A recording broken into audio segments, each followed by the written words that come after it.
Assalamualaikum warahmatullahi wabarakatuh. Waalaikumsalam warahmatullahi wabarakatuh. Bagaimana kabarnya anak-anak hebat? Alhamdulillah. Kita ketemu lagi di pembelajaran IPA minggu ini tentang klasifikasi makhluk hidup. Nah, sebelumnya alangkah lebih baiknya kita berdoa dulu. Silakan untuk ketua kelas agar untuk dipimpin doa. Alika, Azalea, Atari, Azahra, bahagia. Dang dang dang, ding ding ding, dung dung dung, dang dang dang, ding ding ding, dung dung dung. Se, aha aha, aha aha, aha aha, semangat. Untuk kesepakatan atau keyakinan kelas 7A di antaranya menghargai, jagalah kebersihan, disiplin, saling menolong, jujur, sopan. Alhamdulillah kalian masih ingat dan harus tetap dijaga ya kesepakatan kelas kita. Nah, itu sudah sepakat untuk kita belajar di kelas ini biar kondusif, biar aman gitu. Nah, anakku, sekarang kita akan mempelajari tentang klasifikasi makhluk hidup dan benda mati. Nah, tujuan pembelajarannya ialah dapat membedakan makhluk hidup dengan benda mati berdasarkan karakteristiknya. Berikutnya, mengumpulkan informasi tentang proses yang terjadi di dalam tubuh makhluk hidup yang membedakannya dengan benda mati. Yang pertama, apa yang membedakan makhluk hidup dengan benda mati? Ada yang tahu kira-kira? Ya. Makhluk hidup dibedakan dari benda mati berdasarkan kemampuan mereka untuk melakukan proses kehidupan seperti bernafas, tumbuh, bereproduksi, merespon rangsangan, dan beradaptasi. Oke, terima kasih Salwa. Tepuk tangan untuk Salwa. Anak-anakku, kita sekarang akan asesmen awal, yaitu kita join Kahoot dulu ya. Nah, sekarang silakan keluarkan gawainya.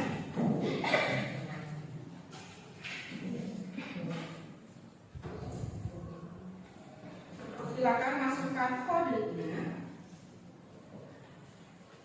Ya, saya sudah masuk.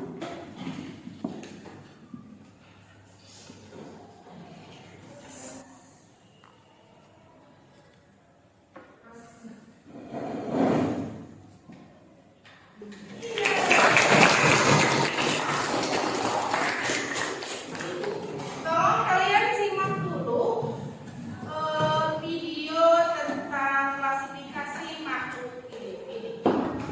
Gerak tumbuhan bersifat pasif. Tumbuhan melakukan gerakan tersebut tanpa pimpinan tempat. Gerak tumbuhan dipengaruhi oleh rangsang. Contohnya kelompok pemalu yang mengantuk ketika disentuh. Kemudian gerak ujung batang tumbuhan yang akan tumbuh ke arah cahaya matahari. Ciri yang kedua adalah tumbuh dan berkembang.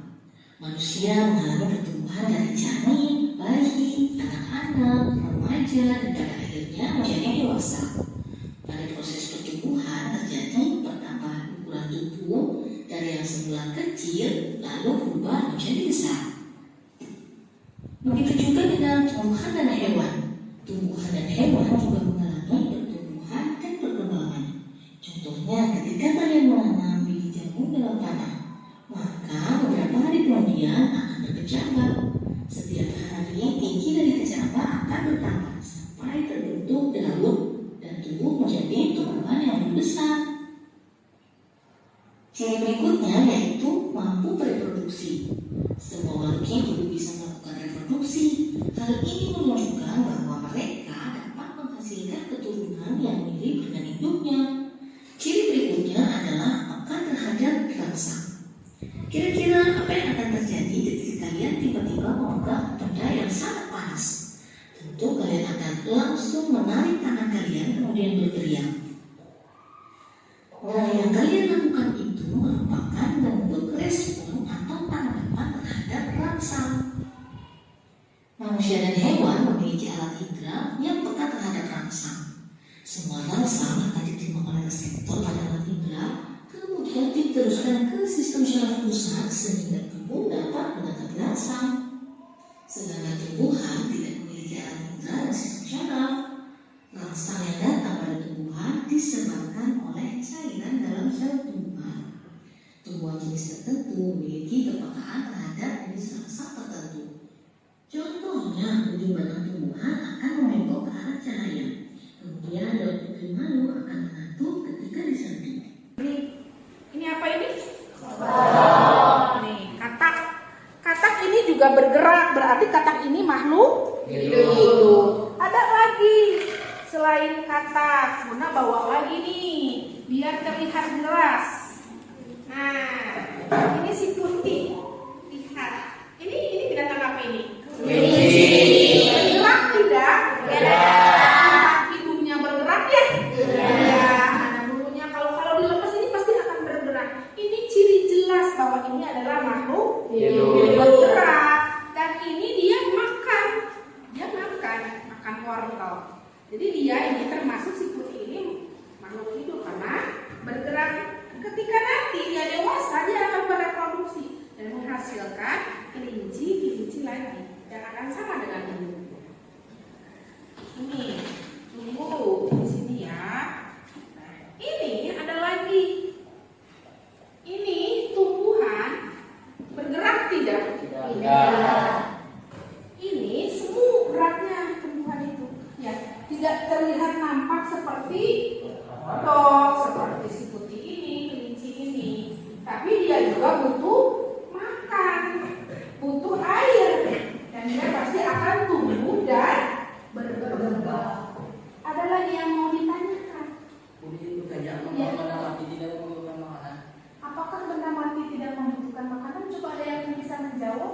Ya, Bunda. Ya. Dikarenakan benda mati tidak mengalami proses metabolisme. Berdasarkan kemarin hasil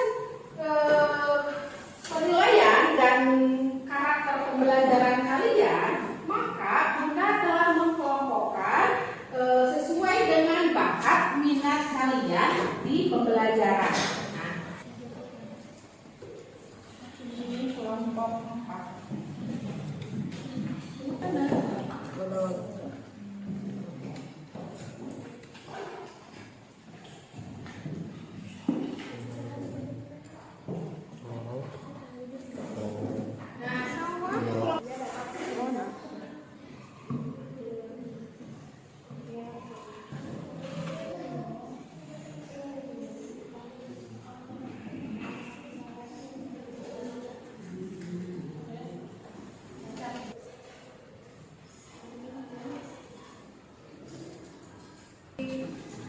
Biar berurut ya, kita coba dari kelompok 1 dulu. Silakan untuk kelompok 1 ke depan suaranya yang lantang biar terdengar oleh teman-teman.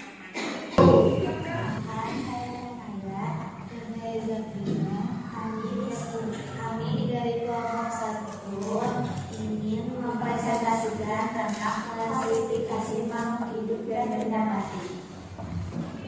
1. Klasifikasi makhluk hidup. Klasifikasi makhluk hidup adalah proses pengelompokan makhluk hidup berdasarkan karakteristik yang mirip dan hubungan evolusinya.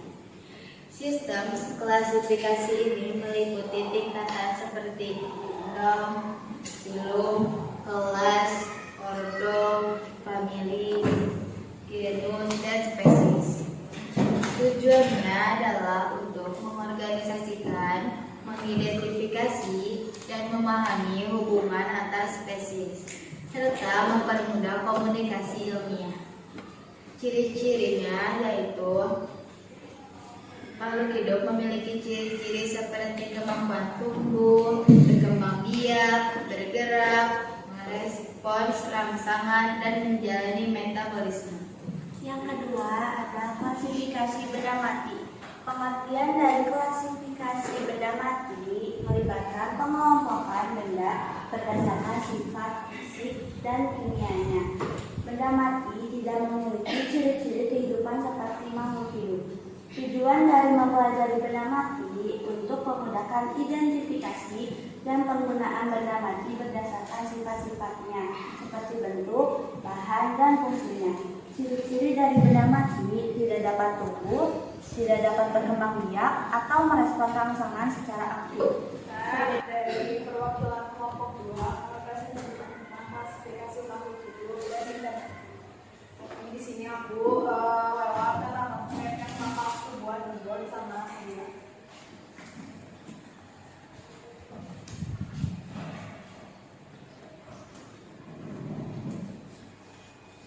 Klasifikasi makhluk hidup dan benda mati memiliki perbedaan mendasar yang penting untuk dipahami dalam pengetahuan. Klasifikasi makhluk hidup melibatkan pengelompokan spesies berdasarkan karakteristik yang mirip dan hubungan evolusi dengan tujuan mempermudah identifikasi dan pemahaman tentang keragaman biologis serta hubungan antar spesies. Makhluk hidup memiliki ciri-ciri seperti kemampuan tumbuh, berkembang biak, bernafas, bergerak, merespon rangsangan, dan menjalani metabolisme. Sebaliknya, klasifikasi benda mati lebih fokus pada pengelompokan berdasarkan sifat-sifat dan fungsinya benda tanpa adanya ciri-ciri kehidupan seperti pertumbuhan atau reproduksi. Dalam film pengertiannya ini ada pengertiannya, ada contoh dan contoh. Terus misalkan di makhluk hidup, tadi kan udah aku sebutin ciri-cirinya. Kalau misalkan di benda mati itu ciri-cirinya adalah kebalikannya. Tapi di benda mati nggak ada ciri-ciri yang signifikan kayak makhluk hidup. Cukup sekian presentasi dari kelompok 2. Mohon maaf ada kesalahan, apakah ada yang bertanya? Ya.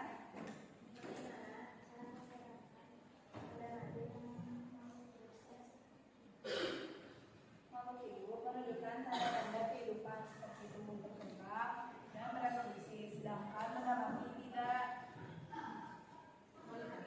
Ya, sebalikannya, jadi makhluk hidup ngelakuin, benda mati enggak. Ya. Terima kasih. Wassalamualaikum warahmatullahi wabarakatuh.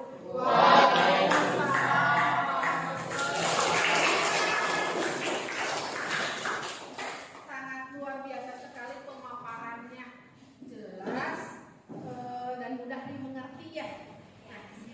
Mengenal makhluk hidup, pelajaran seru tentang dunia makhluk hidup. Klasifikasi makhluk hidup. Makhluk hidup dibagi menjadi beberapa kelompok. Ada hewan, tumbuhan, dan mikroorganisme. Hewan. Contoh hewan: kucing memiliki bulu, bisa bergerak dan makan makanan, juga minum. Burung memiliki sayap, bisa terbang dan memakan biji-bijian. Fakta menarik, beberapa hewan bisa tidur sambil berdiri. Tumbuhan. Contoh tumbuhan: pohon mangga memiliki daun, akar, dan buah. Bunga matahari memiliki kelopak yang indah dan mengikuti arah matahari. Fakta menarik, tanaman membutuhkan air dan sinar matahari untuk tumbuh. Mikroorganisme. Contoh mikroorganisme: bakteri, ada di tanah, air, dan juga ada di tubuh kita.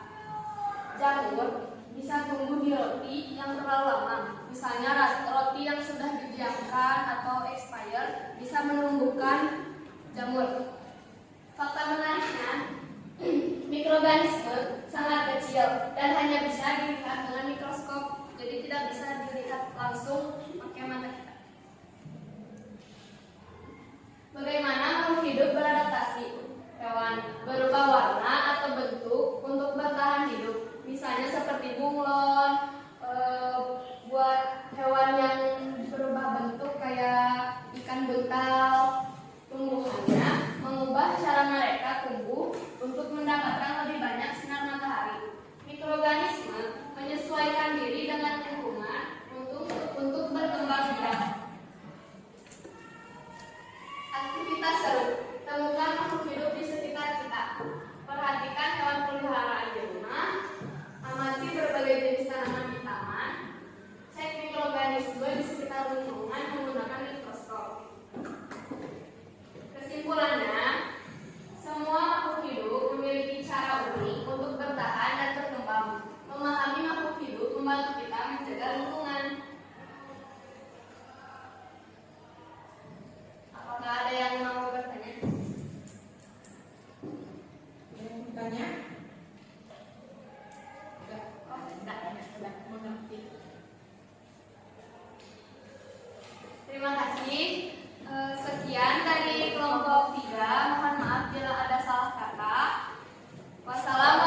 sudah siap? Sudah dikirim?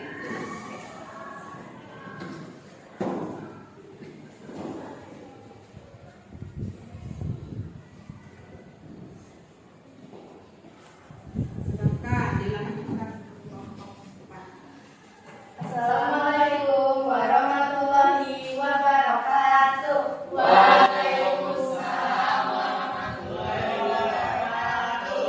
Kami dari kelompok 4 akan mempresentasikan klasifikasi makhluk hidup dan benda mati.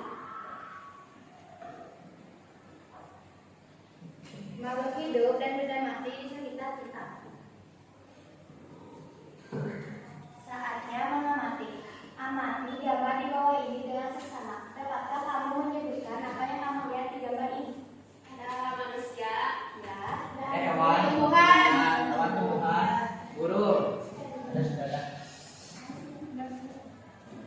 Saatnya berdiskusi.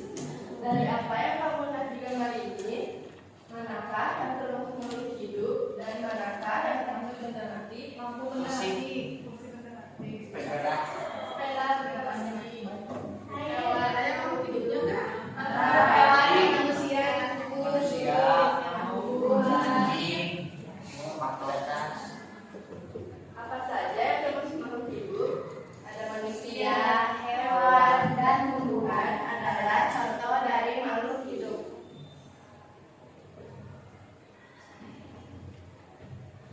Bagaimana ciri-ciri makhluk hidup? Pertama, bernafas. Makhluk hidup memerlukan udara. Makhluk hidup bernafas adalah proses menghirup udara dari lingkungan. Bagaimana ciri-ciri makhluk hidup? Kedua, ada bergerak. Makhluk hidup dapat bergerak sehingga dapat berpindah tempat. Manusia dan hewan dapat berpindah dari satu tempat ke tempat lainnya. Tumbuhan juga dapat bergerak, namun pergerakannya terbatas. Bagaimana ciri-ciri makhluk hidup? Tumbuh. Makhluk hidup tumbuh sering bertambahnya usia, sedangkan makhluk hidup tumbuh dari kecil menjadi besar. Selanjutnya, berkembang biak. Makhluk hidup berkembang biak untuk menghasilkan keturunan dan melestarikan jenisnya. Makhluk hidup juga membutuhkan makanan dan air. Makhluk hidup memerlukan makanan dan air sebagai sumber energi.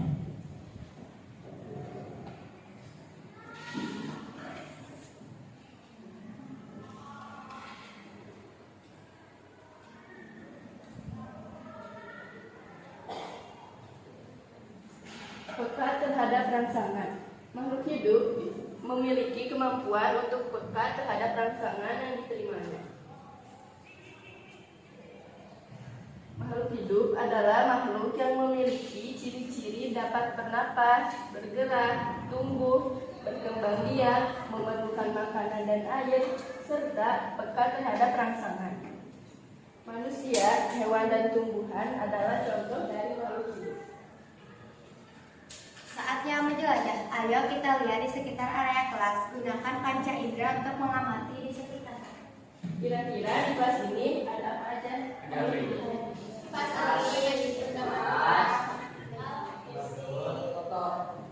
Air, kerja, bubuk.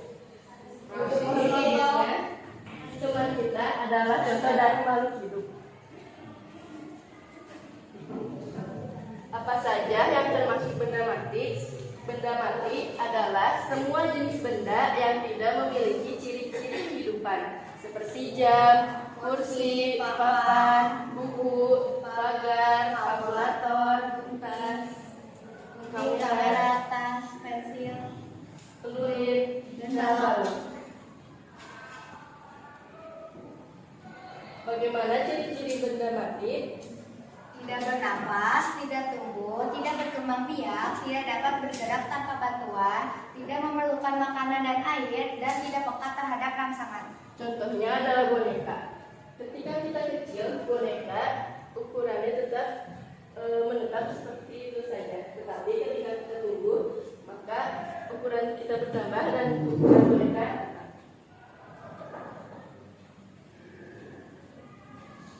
Apa perbedaan ciri-ciri makhluk hidup dan benda mati?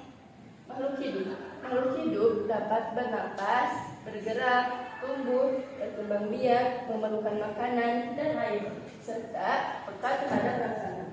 Kalau benda mati tidak dapat bernafas, tidak dapat bergerak tanpa bantuan, tidak tumbuh, tidak berkembang biak, tidak memerlukan makanan dan air, serta tidak peka terhadap rangsangan. Apa perbedaan ciri-ciri makhluk hidup dan benda mati? Makhluk hidup dapat bernafas, bergerak, tumbuh, berkembang biak, memerlukan makanan dan air, serta peka terhadap rangsangan. Benda mati tidak dapat bernafas, tidak dapat bergerak tanpa bantuan, tidak tumbuh, tidak berkembang biak, tidak memerlukan makanan dan air, serta tidak peka terhadap rangsangan. Sekian dari kelompok 4. Apakah ada yang ditanyakan? Apa kriteria utama yang digunakan untuk mengklarifikasi makhluk hidup?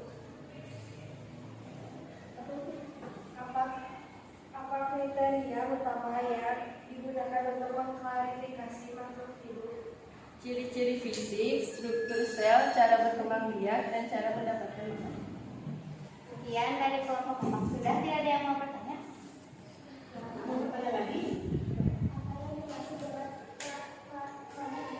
Klasifikasi. Pengelompokan makhluk hidup berdasarkan persamaan dan perbedaan karakteristiknya. Ya. Sekian dari kelompok 4. Assalamualaikum warahmatullahi wabarakatuh.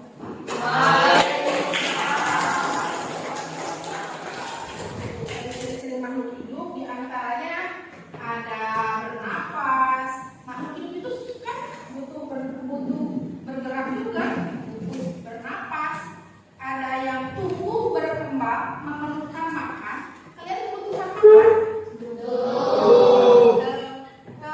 Makhluk hidup juga berreproduksi biar ada keturunannya, biar tidak punah nanti. Kalau tidak bereproduksi, nanti kalau untuk tumbuhan dan binatang itu, nah itu mengeluarkan zat sisa, pasti akan mengeluarkan zat sisa itu tidak hanya feses saja, bisa lewat telinga, urin gitu. Kalau kenapa sih keringat itu rasanya asin? Kalau terbilang itu karena itu adalah zat sisa atau feses. Seperti manusia itu pasti akan banyak makan, pasti akan mengeluarkan zat sisa juga. Peka terhadap rangsang atau iritabilitas, kita tahu kalau air panas yang kita sentuh pasti akan kita juga langsung secara refleks akan menjauh karena kita itu peka terhadap rangsang. Atau terus beradaptasi, pasti kalau setiap makhluk hidup itu akan beradaptasi. Apa sih contoh makhluk hidup dan benda mati itu? Manusia, hewan, tumbuhan, binatang, contohnya makhluk hidup. Kalau benda mati banyak juga di sekitar kita, ada batu, air, pasir, angin. Kalau yang buatan itu mobil, kursi, HP kita, gawai kita, laptop, semuanya di. Nah, kebalikan makhluk hidup, ciri-ciri makhluk hidup itu kebalikannya dari benda mati.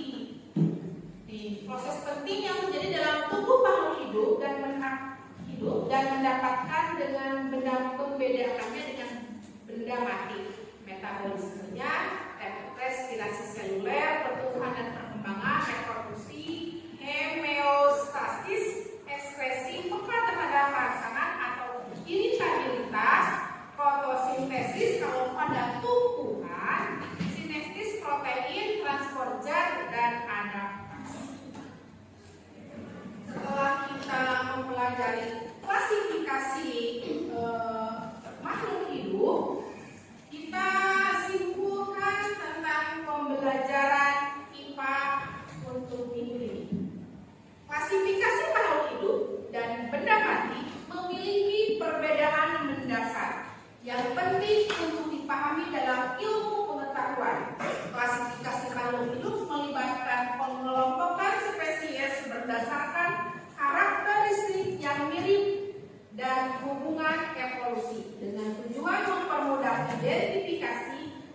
pemahaman tentang keragaman biologis serta hubungan antar spesies.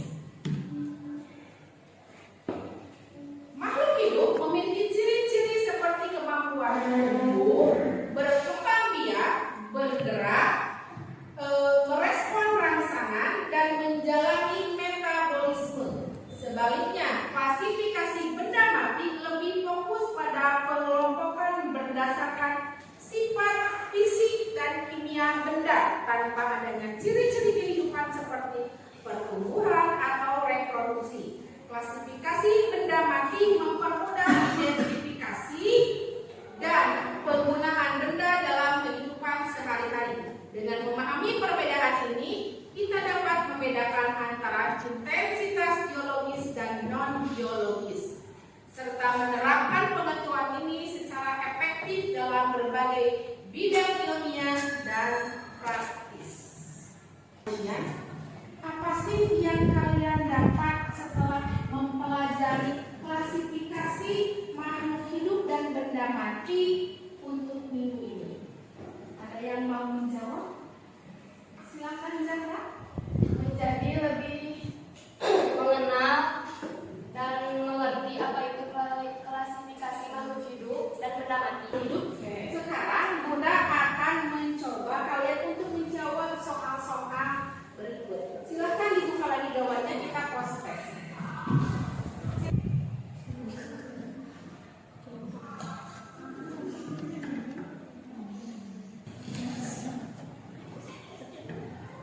Untuk pembelajaran hari ini, semoga ilmu hari ini tentang klasifikasi makhluk hidup itu bermanfaat untuk kita semua. Silakan anak-anak untuk menutup buku pelajarannya. Silakan untuk merapikan dan ibu ketua kelas silakan untuk memimpin doa.